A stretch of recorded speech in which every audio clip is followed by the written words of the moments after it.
mois de septembre 2015.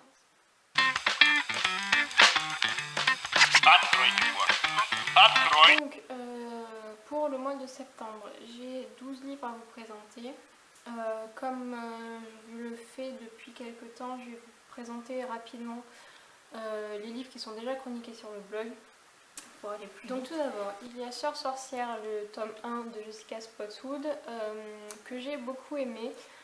C'était une saga qui me tentait depuis longtemps, mais j'avais peur que ça soit un peu jeunesse. Du coup, quand j'ai pu l'emprunter, bref, j'ai beaucoup aimé. Je vous en parle pas plus. Si vous voulez voir mes avis complets, je vous mettrai les liens en barre d'infos. Ensuite, il y a aussi Reflex de Maud Mayeras, que j'ai beaucoup aimé aussi. Alors, à la fin de ma lecture, j'étais un peu mitigée, je savais pas trop, et finalement, c'est quand même une très très bonne lecture.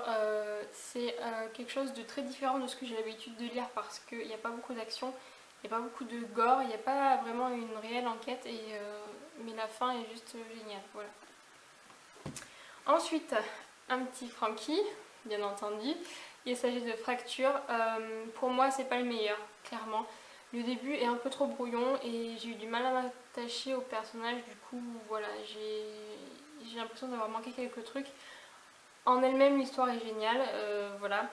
Mais le début... Et ensuite, Mauvaise étoile de RJ et Laurie, que j'ai lu pour le challenge de Léa, qui était donc de lire un RJ et Laurie au mois de septembre. Et je vous mettrai le lien en barre d'infos aussi parce que son challenge est très complet. Il y a des interviews, plusieurs articles sur l'auteur, c'est très très bien fait. J'aime beaucoup ce challenge et je pense que je le referai maintenant l'année prochaine. Et enfin voilà. Bref, une très très belle découverte de l'auteur, son écriture est magnifique, l'histoire est très bien. En fait, c'est un espèce de road trip à la manière de Stephen King, c'est-à-dire qu'on s'attache beaucoup à tous les personnages, même les personnages les plus secondaires ont leur petit chapitre et ont leur importance, et voilà, j'ai beaucoup aimé. Donc ensuite, on passe aux lectures qui ne sont pas encore chroniquées. J'ai un peu beaucoup de retard, mais du coup j'ai essayé sur le blog de mettre à jour. J'ai pas mal de lectures communes, j'ai des challenges, etc. Donc du coup j'essaie de pas vous mettre des chroniques tous les jours non plus parce que ça m'embête un peu. Là je suis à 3 voire 4 chroniques par semaine pour pouvoir tout boucler à temps, donc c'est un peu compliqué. Voilà, donc du coup j'ai un peu de retard sur les lectures qui n'ont pas vraiment été lues pour un challenge. Donc tout d'abord, j'ai lu Instinct de Vincent Vignino, donc le premier tome aussi. J'ai adoré. Alors j'étais un peu sceptique sur le problème de la lycanthropie parce que et les métamorphoses en général, parce que vous savez que moi tout ce qui est loup-garou, tout ça, je suis pas très fan. Et là c'est tellement bien amené et c'est tellement différent de tout ce que j'ai pu voir et qui m'a pas vraiment plu. C'est génial, voilà. J'ai hâte de lire le tome 2 que normalement je vais récupérer en fin de semaine et que j'ai très très hâte de lire aussi. Voilà, je suis très très surprise, je suis vraiment agréablement surprise par cette lecture et je m'attendais pas du tout à ça et voilà, c'est juste génial. J'ai eu un petit moment de doute parce que à un moment il y a un personnage que l'on va suivre tout le long du livre ensuite qui a une métamorphose un peu loufoque, on va dire. Je sais pas si c'est vraiment le mot, mais voilà. Sur le coup, quand j'ai lu ça, je me suis dit, il se fout de notre gueule ou comment ça se passe? Et en fait, finalement, l'air de rien, ça joue un rôle très important dans la suite de l'intrigue et dans le dénouement. Et voilà, et je sais pas, j'aime beaucoup les trois personnages principaux.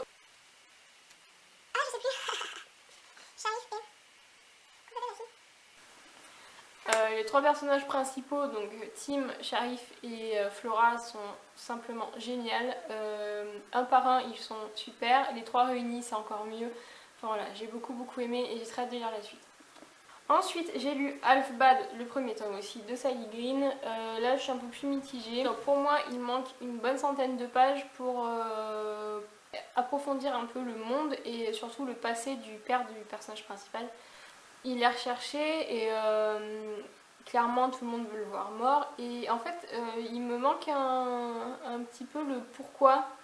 Si j'ai le tome 2, je le lirai, voir ce que ça donne, mais je suis pas sûre qu'on ait beaucoup plus d'explications dans le tome 2 non plus. Et voilà, pour moi il y a trop d'action et pas assez d'explications. Voilà. Ensuite, j'ai lu Les Insoumis de Alexandra Bracken, donc toujours le tome 1. J'ai lu beaucoup de tome 1 ce mois-ci et clairement, c'est pas cool. Voilà. Les personnages sont très attachants. J'ai eu un coup de cœur pour Zou, comme tout le monde, je pense. Enfin, dans les chroniques que j'ai lues, quelques chroniques que j'ai lues, Zou revient à chaque fois et voilà. Si vous l'avez lu, la scène du centre commercial où elles font du shopping avec Ruby, enfin, voilà quoi, c'est trop mignon et c'est super touchant. Bref, voilà. Et elle m'a un peu rappelé, je sais plus comment elle s'appelle, dans Hunger Games, la petite fille qui se fait tuer dans le premier tome. Voilà, c'est un peu le même style de petite fille qui est là sans vraiment savoir pourquoi et qui a rien demandé à personne et voilà, bref, c'est voilà. Pareil, les autres personnages sont assez touchants aussi. J'ai eu par contre un peu de mal à comprendre le système des couleurs. Donc en fait, chaque adolescent qui attrape le virus est classé sous une couleur en fait, sont regroupés en couleurs. Donc il y a les bleus, les verts, les rouges et les oranges et les jaunes. Donc on arrive à comprendre quelques pouvoirs par rapport aux couleurs, par rapport aux personnages que l'on suit. Donc par exemple Ruby est orange, Zou est jaune, Liam est vert il me semble. Voilà, donc on arrive à peu près à comprendre ce que la couleur signifie vraiment. J'ai l'impression d'avoir des lacunes en fait par rapport au monde et voilà, et ça me dérange. Pourtant lui il est bien épais, par contre il fait 500 pages. Sinon la course poursuite est intéressante, la fin est très touchante. Et du coup j'ai très envie de lire le tome 2 parce que la fin est pas vraiment comme je l'attendais disons. Et j'ai un peu peur que du coup le deuxième tome soit très centré sur Ruby et qu'on oublie un peu les autres personnages et ça me dérange un peu. Ensuite, j'ai oublié de vous dire parce que je n'ai plus le livre et j'ai failli l'oublier, j'ai lu aussi Bleach de le tome 1 toujours, de Heather Anastasiou que j'ai lu pour chez les DLC. Je suis déçue, franchement, enfin c'est pas une grosse déception mais c'est une petite déception parce que encore une fois il me manque des explications sur le monde et sur l'univers que crée l'auteur. Enfin je veux dire quand on crée une dystopie, faut quand même que l'univers suive, il faut pas tout baser sur les personnages parce que franchement au bout d'un moment voilà il y a un truc qui manque clairement.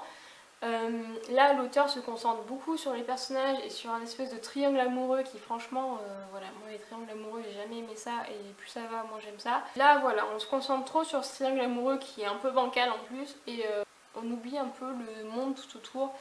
Voilà, j'aurais aimé avoir plus de détails sur le virus, sur comment ça se déclenche, sur tout ça, sur comment les glitches arrivent parce que...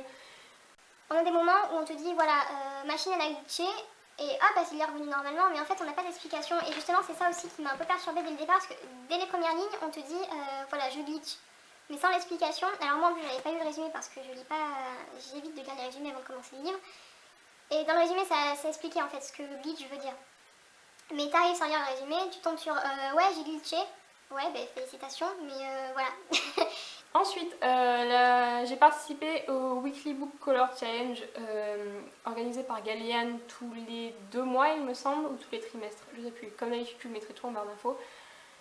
Donc cette fois-ci c'était la 2e édition et cette édition était sous la couleur verte. Donc je me suis rendu compte que le vert c'était pas ce qui courait les rues chez moi. En même temps je suis pas trop une fan de vert, mais enfin bref. J'ai quand même trouvé 4 livres. Et j'en ai oublié un, je suis en train de penser. Je vais aller le chercher, je reviens. Donc j'ai lu Le péché des anges de Charlotte Link, qui est donc vert, n'est-ce pas, que je vous ai présenté il n'y a pas longtemps dans une vidéo acquisition et que je vous disais qu'il m'intéressait beaucoup parce qu'il parlait de jumeaux. Et dans la 4e de couverture, on parle de jumeaux d'une beauté angélique et d'asile psychiatrique et voilà, n'est-ce pas, il n'en faut pas plus pour que moi je saute dessus. Finalement, je suis très déçue. En fait, tout le long du récit, on nous parle d'un secret troublant, etc. D'un secret qu'il faut surtout pas dire. Donc, dès le départ, on est dans le flou et une fois qu'on comprend, donc moi j'ai compris à la moitié du roman, et bien il n'y a plus rien. Donc, le départ est flou et la suite est trop évidente en fait. C'est très bizarre, c'est qu'il n'y a pas d'entre-deux en fait. J'avais vu sur Livredic qui était noté assez bas, donc voilà, je rejoins les autres personnes qui l'ont lu. Voilà, c'est pas celui à lire je pense, de l'auteur. Voilà. Ensuite j'ai lu Comington de Peter James qui lui est vraiment une très bonne lecture. Donc le résumé parle d'un homme qui est enfermé vivant dans un cercueil suite à une plus ou moins mauvaise blague lors de son enterrement de vie de garçon. On n'en sait pas plus. Voilà, c'est aussi, je tiens à le préciser parce que je l'ai découvert après avoir lu le livre, mais du coup ça tombe bien, c'est le premier tome d'une série sur l'inspecteur Roy Grace, qui est un personnage juste génial, franchement, c'est le personnage qui m'a le plus plu dans le roman, il est génial. J'avais découvert l'auteur avec Le Crime Parfait, donc un tout petit qui était inédit chez Pocket. Et j'avais adoré le style très ironique de l'auteur et très cynique en fait. Et on le retrouve clairement dans Comme une tombe. Le Crime Parfait était plus une petite nouvelle humoristique, enfin c'était plus sur le thème de l'humour. Là c'est plus vraiment un thriller qui est basé sur le suspense de savoir si on va retrouver Michael ou pas, donc le personnage principal. Voilà, j'ai beaucoup aimé. Les révélations arrivent dès le début, mais non, ça n'empêche pas que le suspense est toujours là parce que malgré les révélations, on ne comprend pas vraiment ce qui se passe. J'ai énormément aimé et franchement, je vous le conseille. Ensuite, donc, je vais vous parler du partenariat que j'ai lu. Donc, il s'agit de Powerful, le tome 1, Le Royaume d'Arcilor de Sandrine Lemoine. Je crois que c'est Sandrine son prénom, je ne sais plus. Donc, un premier tome de fantasy qui m'est envoyé en numérique, d'où le fait que je l'ai un peu zappé et que j'ai mis un peu le temps à le lire. Du coup, je l'ai étalé sur toute la semaine. Parce que je suis une quiche en numérique en fait, c'est-à-dire que je lis sur mon portable. Et je suis lente, mais tellement lente, c'est désespérant. Enfin, je me désespère moi-même au fait quand je lis en numérique. Donc c'est pour ça que j'évite, mais bon. Donc l'histoire est assez commune dans les romans de fantasy, c'est-à-dire que c'est un royaume qui a été pris par les ennemis, entre guillemets, et du coup la population se rebelle pour reprendre le pouvoir, etc. Dans tout ça, il y a un petit peu de magie puisque certains des habitants ont des pouvoirs magiques.